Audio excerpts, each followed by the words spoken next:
and welcome to Gateway International Prayer Ministries Morning Devotion. We are so glad that you've joined us today. As you endeavor to give God the first of your day, we know that you will be encouraged, edified, and strengthened because where all three are gathered, God is in the midst to bless. Stay tuned for today's words of encouragement. Shalom, shalom, people of God. This morning we honor the Lord for His goodness towards us. We thank Him for yet another day that He has given unto us, where we are able to gather and give Him back the first of our day. We thank Him for our spirit life. Thank Him for watching over us while we were in a state of unconsciousness. We thank Him for the breath that is in our lungs, and we do not take for granted the fact that He has given us yet another opportunity to be gathered in this fashion. This morning,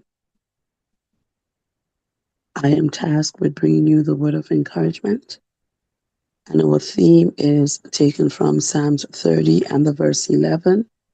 You have turned for me my mourning into dancing. You have put off my sackcloth and clothed me with gladness. My name is Sally Phillips Keane, and we are going to read Psalms 30, verse 8 to 12. I cried to you, O Lord, and to the Lord I have made supplication. What profit is there in my blood when I go down to the pit? Will the dust praise you? Will it declare your truth? Oh, hear, O Lord, and have mercy on me. Lord, be my helper. You have turned from me my mourning into dancing. You have put off my sackcloth and clothed me with gladness, to the end that my glory may sing praise to you and not be silent. O Lord my God, I will give thanks to you forever. And so as we look at our theme, we see sackcloth and ashes, this sackcloth being mentioned.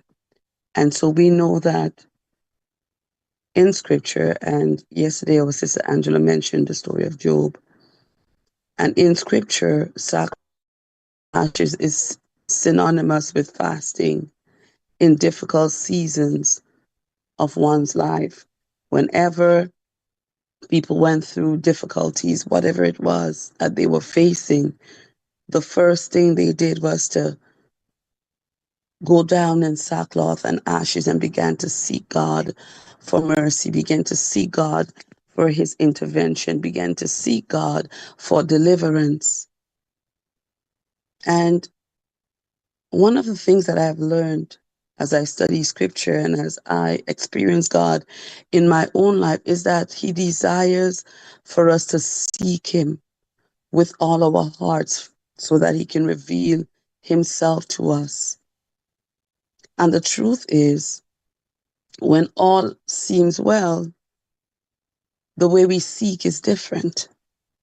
Doesn't mean that we are not praying and we're not fasting and we're not seeking God, but when we are in difficulties, when we are experiencing hardship, it hits differently.